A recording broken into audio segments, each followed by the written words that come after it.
Welcome to episode 22 of the 905er podcast. I'm Roland Tanner. I am Joel McLeod.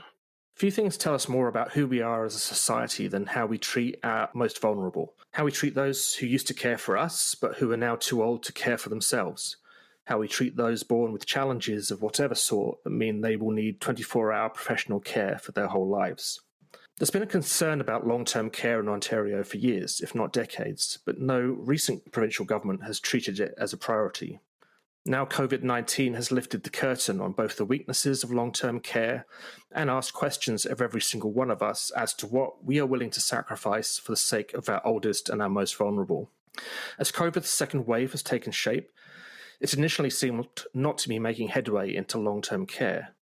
The province and some of the municipalities talked constantly of the need to keep restaurants, bars and gyms open, and for schools to be open and have class sizes set hardly smaller than in a regular school year. The price of that freedom has been long-term care residents locked away from family members and held under restrictions that some would argue would border almost on the inhumane if they were used in a prison. Today we speak to two people with direct experience of loved ones living in long-term care during COVID. Laura Meffen lives in Markham. Her daughter Emily is 21 and suffers from a rare degenerative condition that requires around-the-clock care, and she lives in long-term care nearby. Jill Davis is someone familiar to many people in Halton as the former long-time editor of the Burlington Post. Her mother is in long-term care and suffers from dementia. Their stories, which you'll hear today, speak to the almost inhumane requirements that we are asking of family members in our attempts to keep COVID away from long-term care. Yet at the same time, the province has been fighting what seems now to be a losing battle to allow the rest of us to live with minimal restrictions. Please listen to Laura and Jill.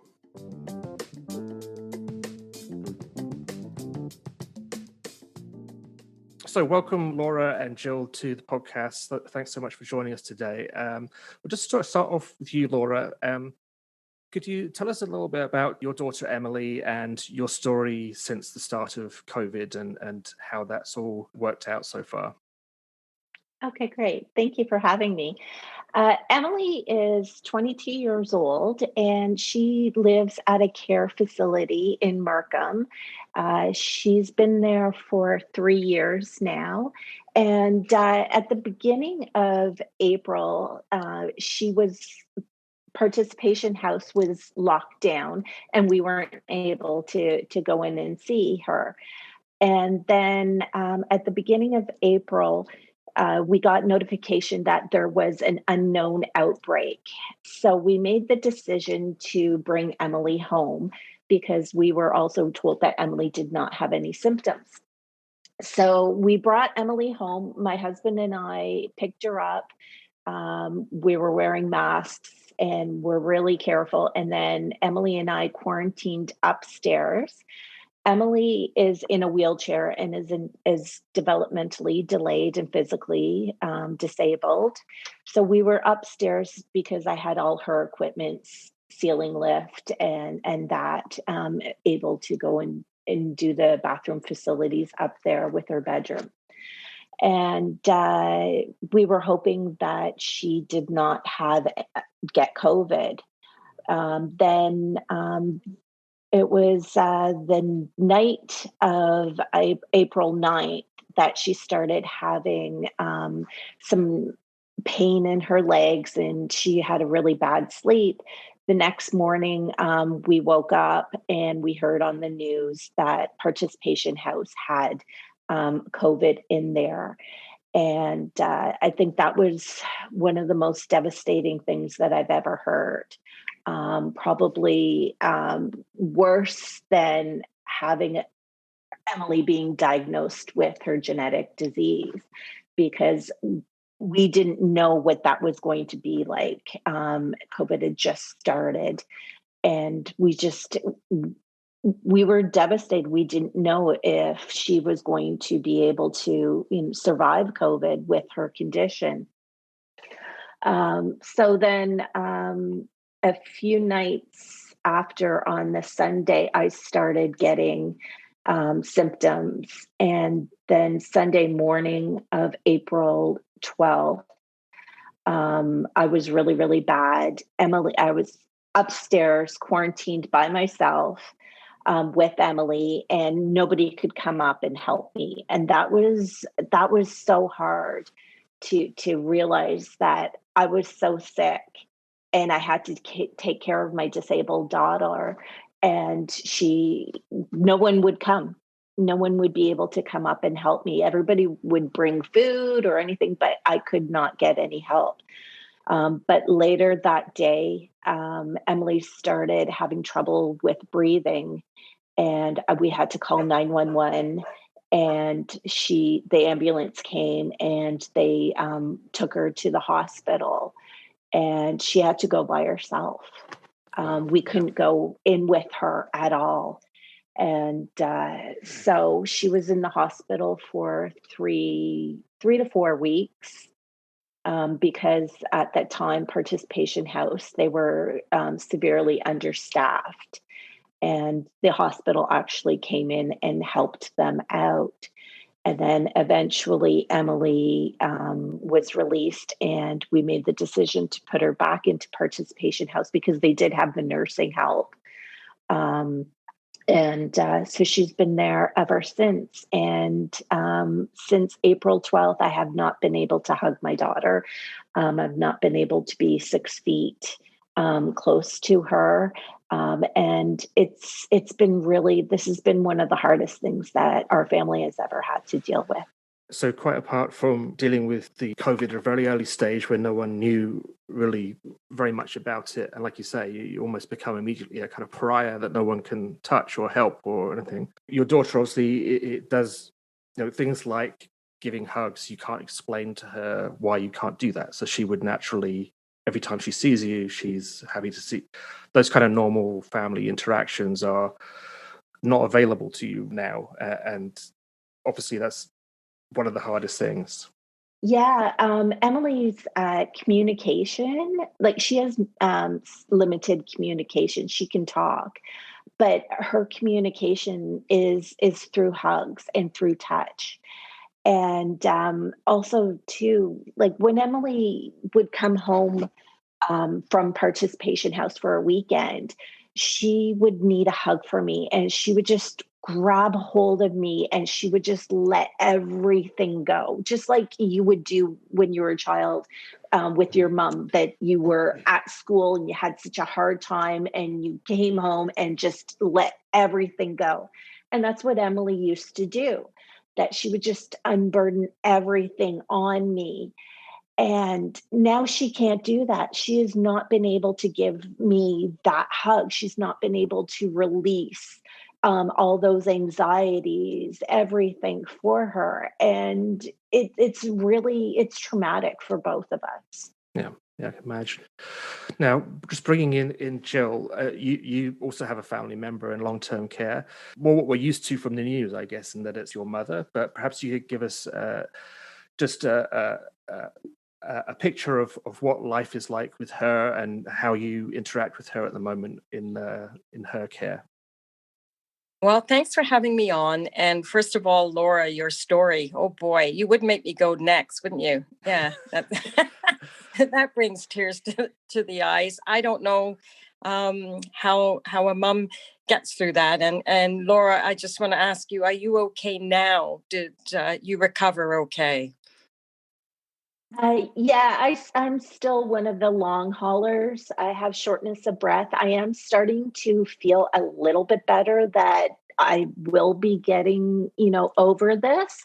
But for the longest time, I've been on inhalers and other medication for the COVID. Well, just from me personally, I hope you get better soon. And I'm pretty sure the stress of everything is not helping you get on that road to recovery. So my fingers are crossed that we can get through this a little faster than I had hoped. Yeah. So, Thank you so much, yeah. Jill. That really means a lot. Well, my mom, she's in a long-term care home in Southern Ontario. First of all, I want to say the facility itself is quite small, very dilapidated. And when she went in there on a crisis case, I thought, oh my God, my mom's going in here. But she's got amazing care. And quite honestly, that's all I could hope for, especially now. And we're trying our best to communicate with her, and I do it through videos and photographs 2 to 3 times a week. And I send photos, and I know that they're printed out and they're put up on her wall. She may not necessarily know who's all in them, and they may be doing it for me than they are for Mum. But Mum has dementia. She also has mental health issues. So the combination of the two, I'm never too sure what we're going to get when we visit with Mum. When it started really for us back in March, because an upper respiratory virus was going around the long-term care facility. And my brother and I were one of the last people to see Mum then, and we both got very sick. In fact, we were sick for about 5 weeks, and there's me sitting there going, is this upper respiratory or is this it?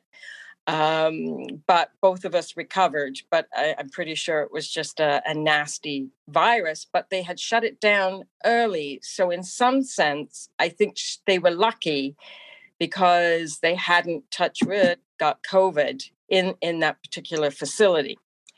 But I've never not seen my mum and over all these years, and not being able, I can't talk to her on the phone because she really doesn't understand who's on the phone. So these visits are very important, and she obviously doesn't know why the heck I'm wearing a mask. I'm very confused and doesn't understand why I can't go fuss about her, which I would do, and, get her blanket cuddled up beside her or brush her hair. That's the one thing she just loved. And I used to get Pond's cream, put it on her face, and just make her feel a little bit better. And I could bring a tiny bit of joy back into her life. And I think what COVID has done has taken the color out of our world. We cannot do the simplest or the smallest things for the people that we love and care for. And all we can do is sort of sit back. And this is where I won't go into a rant, I promise. But when I see people who don't give a damn about wearing a mask and doing hugs, not masks, you have no idea what you're doing to the people who so want to be with loved ones but can't. And there seems to be such an atmosphere of selfishness and self-entitlement with this virus. We're all in this together. Oh, I don't think so. Well, on that. So I'll stop now. See, I was going off on a tangent. It's a good segue into what I want to chat about, Jill. And that the reason why we want both of you on was that both of your loved ones are essentially governed underneath the long-term care policies. Such as they are. Well, and that's the thing, is that one of the things that Roland and I have been kind of frustrated with over the past few months is that right now, if the four of us want to get together on a patio to have a pint of beer and a glass of wine and have this discussion over a patio or a cup of coffee, take a walk through the park, there is absolutely nothing stopping us from doing that. Right. However, Laura and Jill, if you wanted to take your loved ones out for just a simple walk in the park, just to enjoy a nice day, especially we just came out of a good stretch of warm weather, you're not allowed to, because these policies says for some reason your loved ones have to be isolated and kept away from the rest of us. And I have thoughts on that, but you know what? I'm going to pass off to the two of you to kind of chime in, because you're the ones who are mostly impacted on that.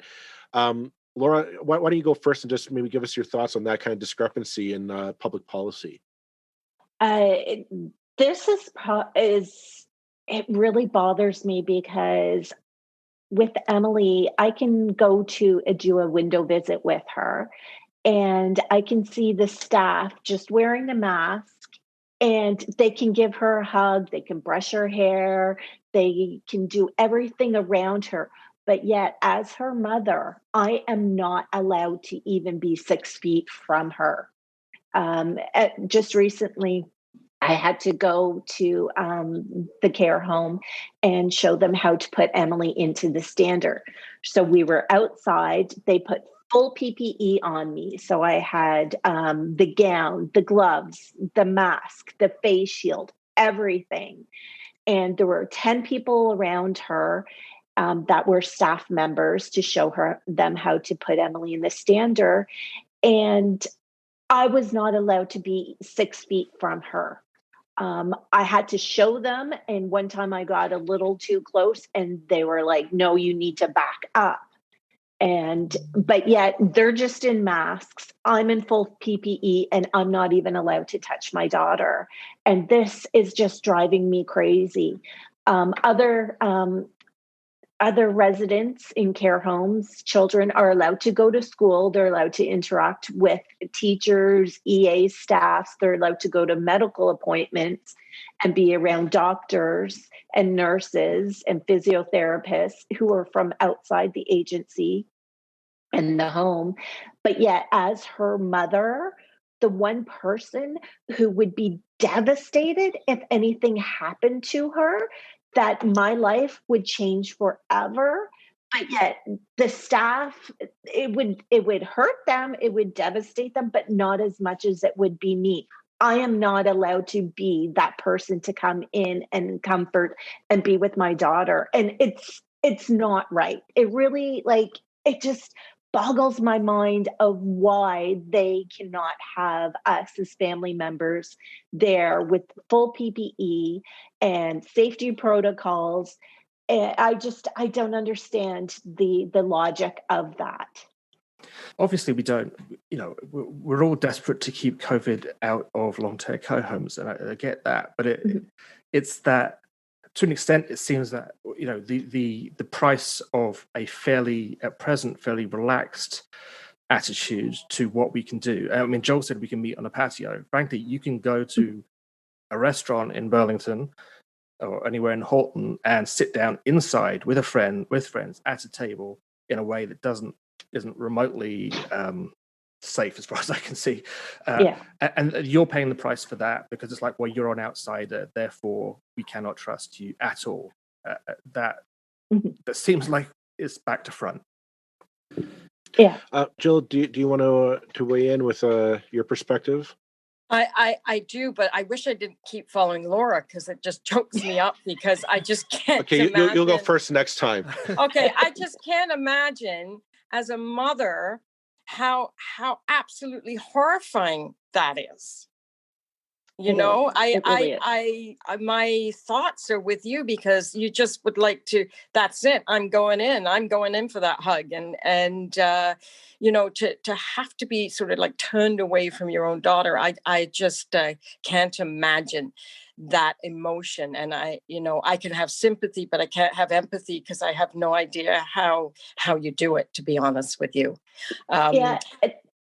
Go ahead. The problem is if I do go in for that hug or if I'm too close, then I'm afraid that I will not be able to go in or go and see her, and that I will be pushed out again because I broke the rules. So you have to really be tiptoeing around.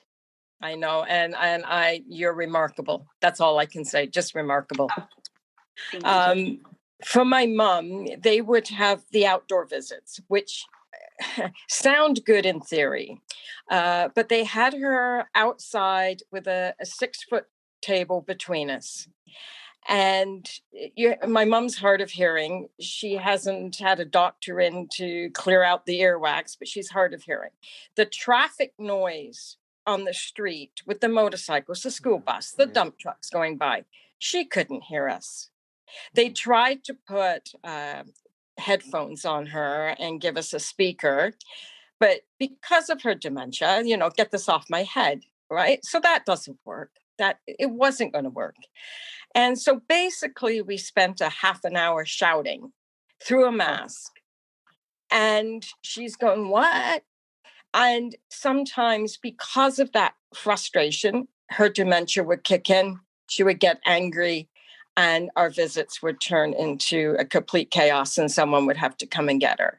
I remember one time specifically, a wasp came by my mom's hand. And my reaction is, I got to get rid of that wasp. I can't have it land on there. But so I had to go scrambling to find someone to get the wasp away from my mom. And then I realized that, we, as a society, something is very screwed up here. And as I said, the outdoor visits did allow me just to see her, to make sure that she was okay, that she was obviously eating. During a lockdown that they had for 2 weeks, where the seniors are kept locked in their homes. My mom didn't understand that. Her mental state was horrific. She wouldn't eat. They wanted me to talk to her FaceTime. Well, with dementia, she hasn't a clue what the hell FaceTime is. And I'm trying to tell her to eat. And they're trying their hardest. These PSWs where my mom are and the nurses, they're beautiful souls. They are. Yeah. But seeing my mom so desperate, locked in a room, it was her biggest fear in life growing up. She never wanted to be, quote unquote, locked away. And I felt I have let her down terribly. It's just to explain to listeners, I also have someone in long-term care in the UK, and obviously have family members over there who are more directly involved in exactly the same situation as you're involved in. And yeah, boy, does FaceTime not work with someone with fairly advanced dementia. It doesn't. I'm sure even with your daughter, Emily, Laura, I'm sure it's far from ideal. Because you can't understand it. I mean, it means nothing to them. They don't even know. In my mother's case, doesn't know what she's looking at. But actually, that leads on to another thing, which is the design of the buildings that we put people into, that they are not designed to control disease very often, even though these are places that are meant to care for people and keep them healthy. I'm very, very fortunate in that the place where my mother was designed for people with Alzheimer's to kind of reproduce a family. Although it's quite a large building, it's all completely isolated into groups of about 10 people. That's beautiful. So their 10 people can be shut off from the rest of the building, but they've still got their usual community. Basically, that's my mother's life. And I suspect, I don't know, but I suspect that that's very rare everywhere, including Canada, and that a situation like that could have a transformative effect on people like your mother, because you're never going to be stuck in a room. You're going to be, at worst, stuck with your usual group, which is the only people my mother interacts with anyway. So I just wonder if you could both maybe comment on that, on the kind of design of the buildings. I mean, you mentioned, Jill, that the staff are wonderful, but the building is not so great.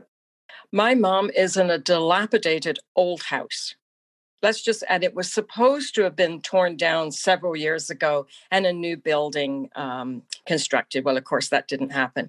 And that's where we go into the whole crisis of long-term care. There are no beds. You really have to get on a list now. I think all of us should. It's years of waiting.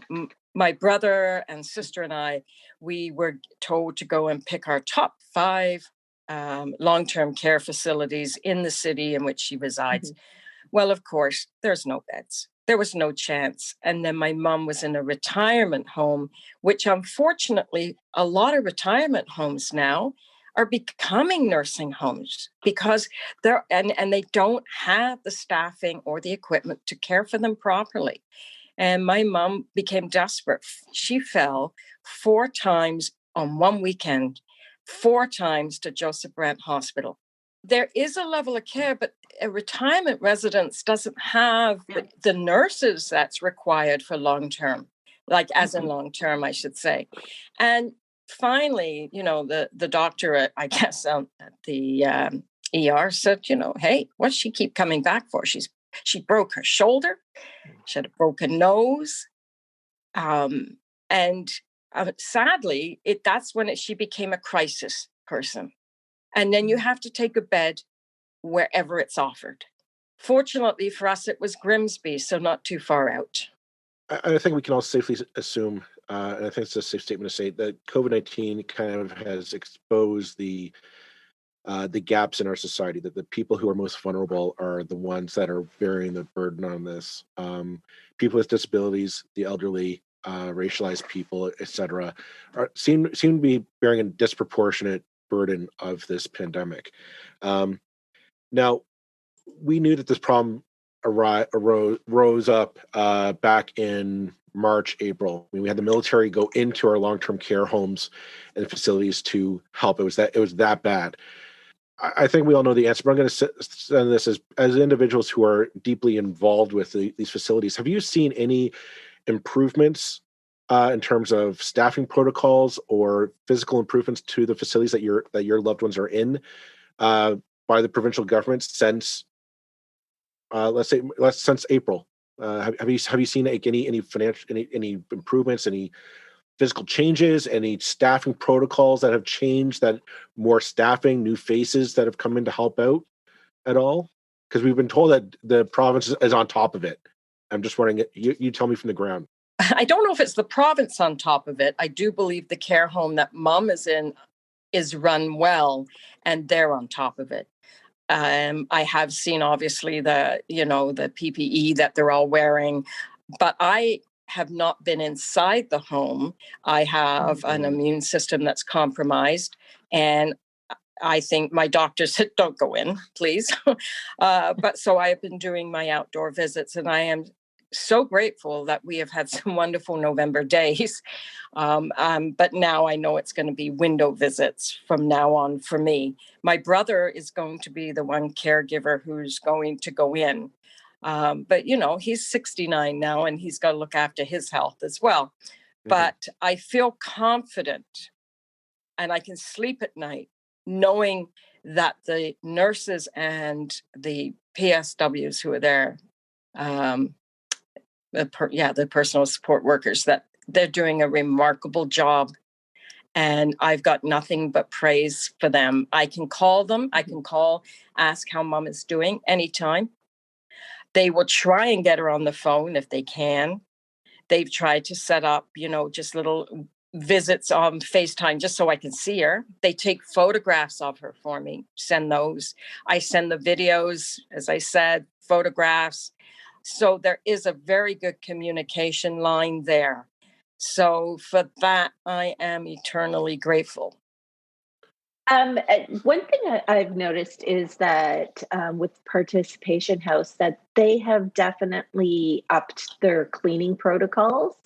Whenever I would go to see Emily during the window visits, you would see someone coming in and cleaning her bedroom.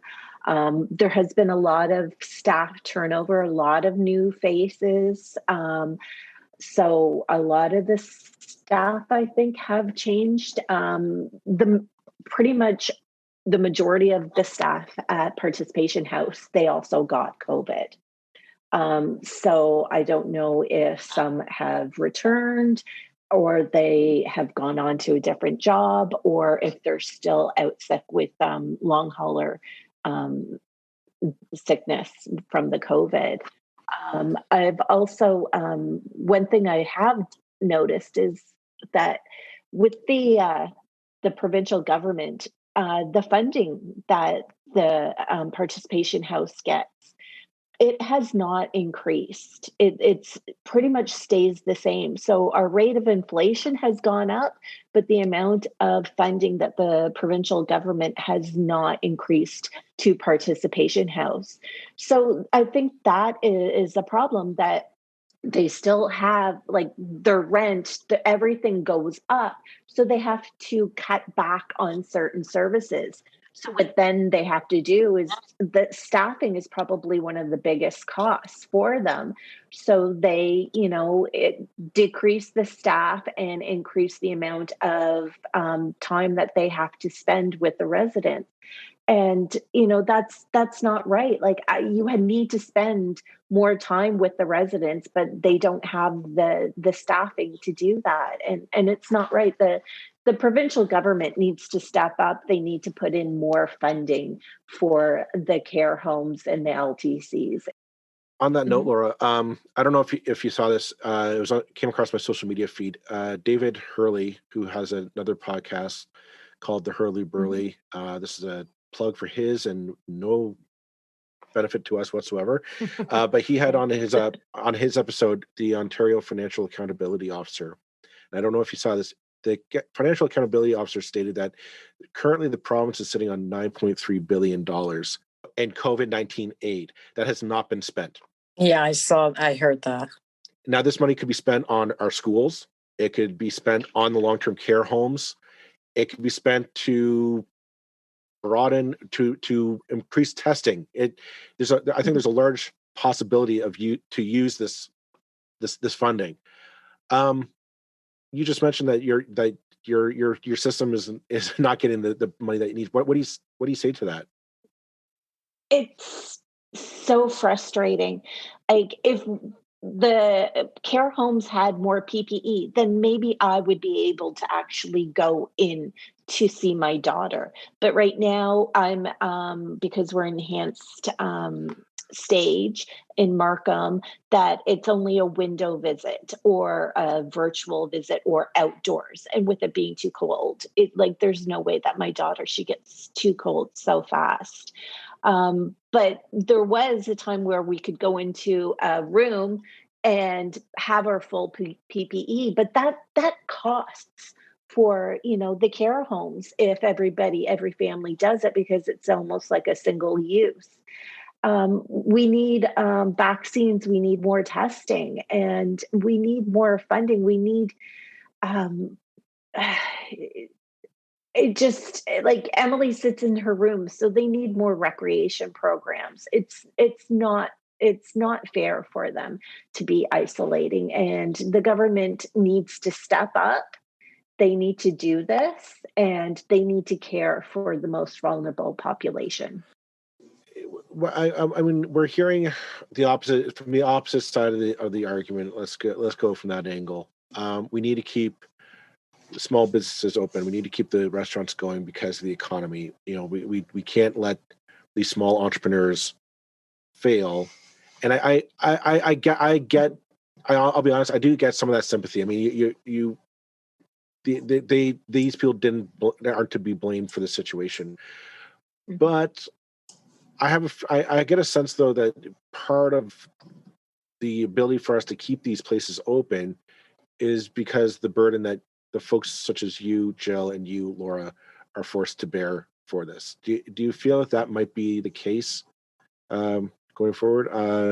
Jill, Can I answer that one? I'll let you. Yes, you may. Please. Thank you. Okay, thank you. I think in this whole pandemic, we have tried to keep our lifestyle, society going, and make the pandemic work around us. Well, it's not going to work that way. We've got to work with the pandemic. And I think instead of going, oh, well, we got to go to the gym, we got to go to the theater, we got to go eat out because that's what we do. That's what we're entitled to do. And actually it isn't. And yes, it's small business, but my belief is out of this chaos should come innovation. Perhaps you need to reinvent yourself, maybe just for the time being. But, plexiglass, I think we need it. There's all kinds of things that are coming out of this pandemic that we should be producing. And, let's be creative. Let's not just think gym, restaurant, theaters, parties, weddings. Hey, that has gone right now. Will it come back? Let's hope so. But right now, we have to work with the pandemic. It's not going to work with us. And I think we've really, really forgotten that part of the equation. Yes, small business, my God, yes, they're the economic engine. We know that. And of course, the Premier will do everything he can for the folks, the small business. However, you won't have a small business if you don't have any clients because they filled up the hospitals. You're not going to have that. So we need a hard lockdown again right now. We can't wait. We can't wring our hands and go, oh my God, 2,000 cases. Shut it down. Why wait till we get to Britain? Why do we do that? By the time it's obvious, it's too late. Yeah. You know what? Shake your heads, people. It's a virus. We do not have a vaccine. You got to wear your mask. You got to stay home. And that is it until we get through this. We were supposed to be in it together, and suddenly we're not. And for people like Laura and for me, families who have been stricken by this virus in different ways, you know what? I just shake my head at some of the selfish acts from people, that self-entitlement. Got to get over it. Got to get over it. Go out running. Don't have to go to the gym. You just don't. Yeah. But that's me. And I could go on, and I won't. But I get very, very frustrated with people almost going, well, they're old or they're inferred and they're, just discard that part of society. No, I won't. And I will continue to fight for every last person. And young people do get very, very ill. And I wish right at the start of this pandemic that they had not said it doesn't affect young people. If they had just said it affects everybody, maybe we wouldn't have the situation we're in right now. But, we learned as we went. And unfortunately, it seems that no lessons were learned by a lot of people. I mean, 2 weddings in Vaughan, really? Well, and Laura, you've had it, and you were certainly within the bracket of young people. Well, actually, no, I'm not. I'm middle-aged there. Thank you. Well, certainly, what the people who haven't had this thing yet would say, well, you're low risk, you don't have anything to worry about, and you've told us already you're still dealing with the fallout. I mean, actually, you're one of the first people I've spoken to who's actually had COVID. Mm-hmm. Can you tell us a little bit what it was like to have it? Just tell us what it was like. Yeah, it was early on when nobody really knew too much about what COVID was like. I think one of the things that I had a hard time was the anxiety. You didn't know how you were going to be. You didn't know if it was just going to be a cold. You didn't know if it was going to be more serious. You didn't know if this is the start. Like when I first started off with a headache. That was my very first symptom. And it felt like, and I get migraines. So it was a very different headache. And it felt like there was a net over my brain and squeezing it.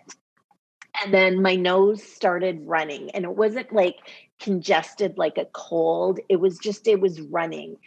And then the next morning, I had diarrhea, and I was also sick to my stomach. And then my iron levels probably dropped, and I could not think, I could not speak. I was like slurring my words. So that was like the fatigue that was going on, and that would come and go. It was like all of a sudden the virus kind of like attacked, and then it retreated, and then it attacked again, and it would go through your body. So it kind of had the headache, then the headache went away, and then that's when it went into my chest, and I started coughing, and it felt like a croupy cough. Very unproductive. There was no mucus, nothing, but it was really hard to get the oxygen out and my breath out. And that just creates anxiety because you don't know, am I going to have to go to the hospital? Is this it? So I did a lot of stuff. I laid on my stomach a lot. I also, for the anxiety, I just thought of all the loved ones that I had, my family, everybody who was, cheering me on. And that really helped bring me through some of the darkest times. One thing I did not have was a fever. Really? I think it like everybody's like taking temperatures, and I'm like, you know what? I never had a fever. Emily never had a fever as well too. I find it interesting about your description of your symptoms. I find interesting because we're being told walk into a restaurant. Oh, they're going to take a temperature. Go into a gym. We're going to take your temperature. And that somehow, oh, you've got a temperature. And I think what keeps getting missed in all these protocols is the asymptomatic and just the random nature of what seems to be the COVID-19 symptoms. Like you've described a litany of conditions that I'm like, no, like the diarrhea and the being sick to your stomach.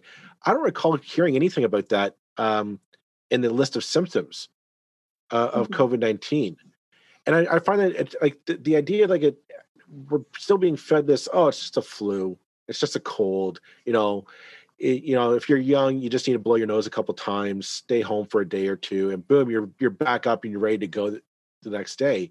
And what you described sounded like absolute hell to me. And I don't think I would wish that on my worst enemy. So, I mean, kudos to you for going through it. We're very glad that you're here today to talk to us and that you're on the mend. You and Emily.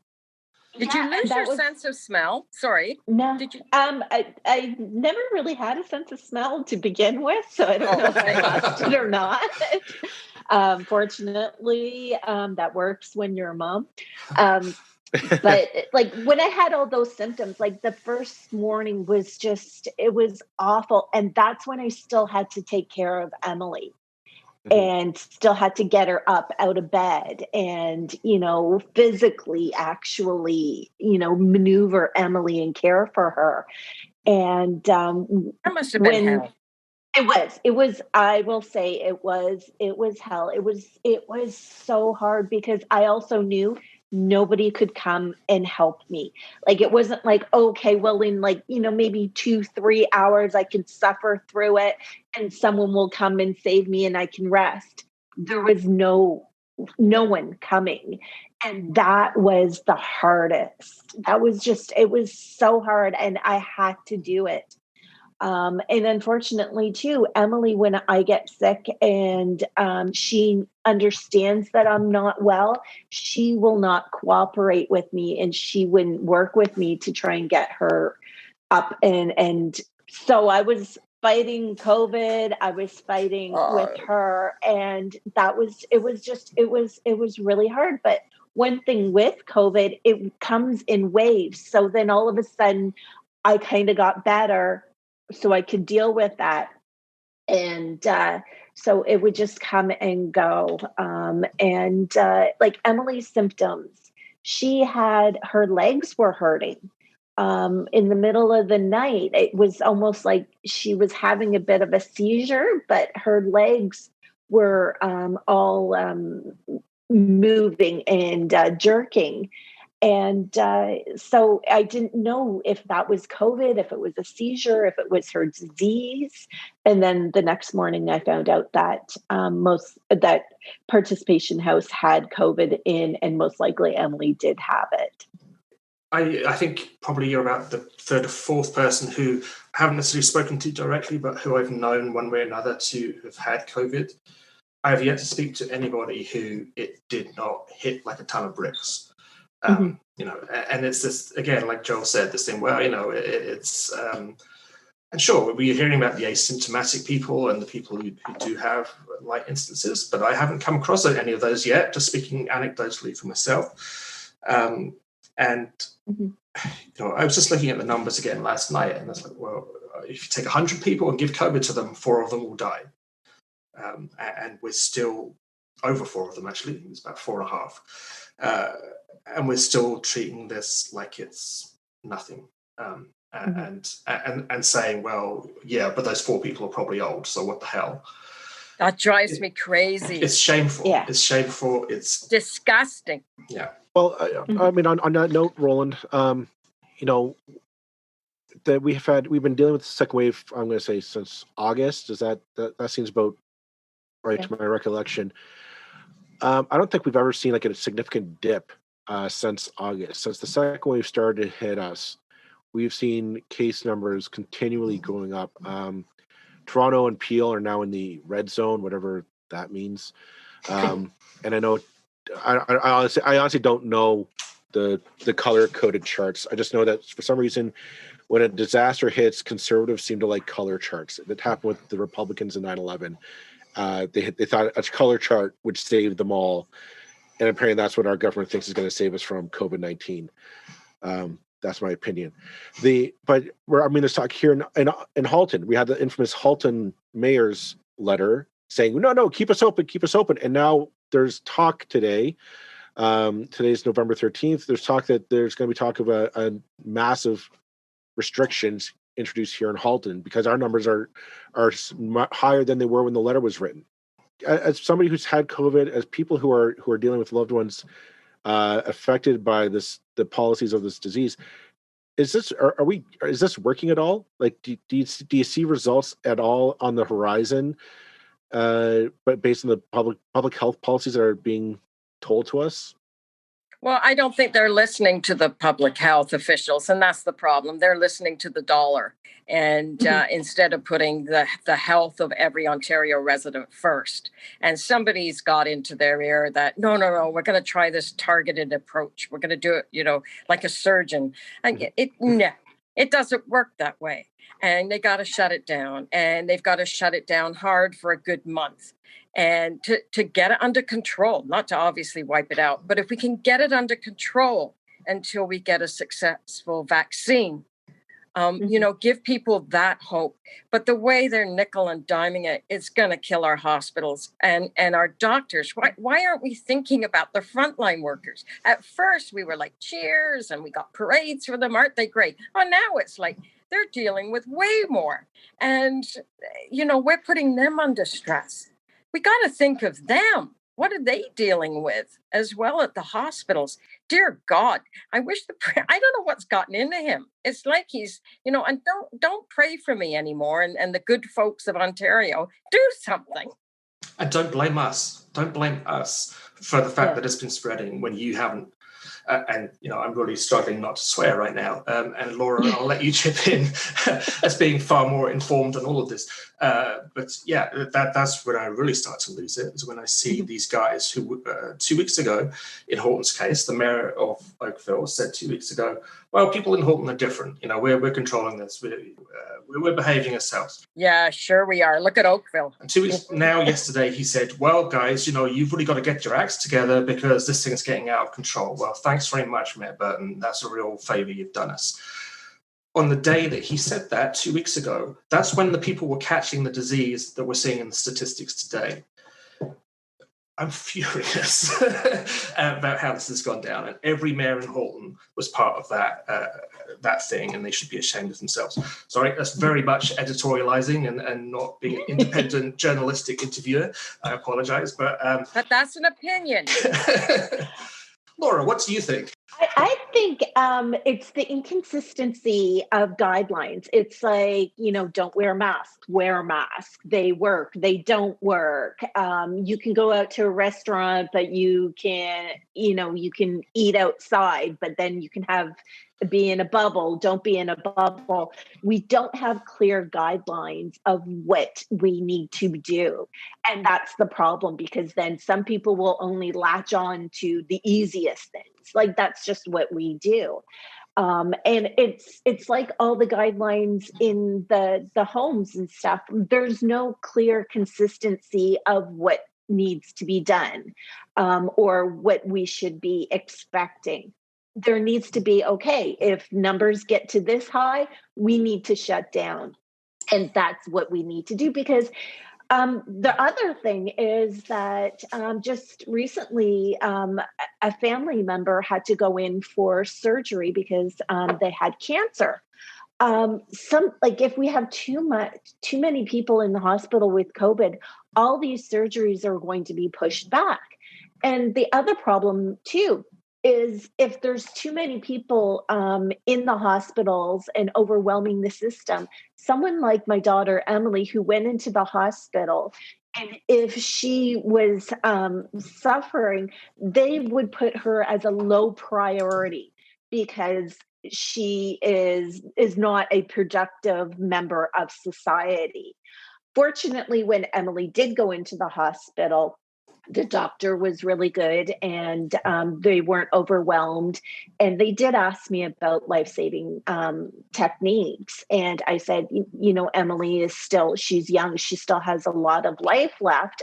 Emily does have a degenerative disease. I don't know as to what that looks like, but I would still want to try and save her life. And the doctor did agree with me. But I know a lot of families with children with disabilities and seniors, they still have a lot of life to live. And we don't want them to have to be put on the back burner and to be put as a low priority as well, too. So we need to keep these numbers down. We need to the flatten the curve to save the hospitals, but we don't hear that anymore. We just hear about the businesses and being able to go out to a restaurant. And I'm all for small businesses, but as Jill said, we need to reimagine what the economy is going to look like. And we need to figure this out. We need to figure out how to do everything safely. And we really need to get COVID under control. We're just saying we got to wrap it up because, but as we say, we have a saying on this show, we could go on for hours. Oh my God, yes. And this is definitely a topic that, unfortunately, I don't think it's going to be going away anytime soon. So on behalf of Roland and myself, Laura and Jill, thank you very much for taking the time to come on and sharing your stories. We wish you all the best, to you and Emily, Laura, and Jill, you and your mom and your brother and families going through this. Thank you very much.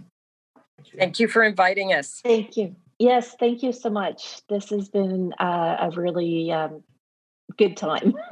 Thank you so much. And thank you, Laura. Thank you. Your story was inspiring. It was really nice meeting you, Jill. Thank you. Take care, hon. That's it for this episode of the 905er. Thank you for listening. As always, you can send us your feedback, thoughts, and concerns or ideas for future episodes to our email, info@905er.ca. We'd love to hear from you. You can help us keep the 905er going by financially supporting us through Patreon as well as PayPal. Visit us at 905er.ca and click on the support tab. As well, links are in the show notes for your convenience. Lastly, you can find us on social media. Search for _905er on Facebook, Twitter, Instagram, and LinkedIn. So long for now. See you next time.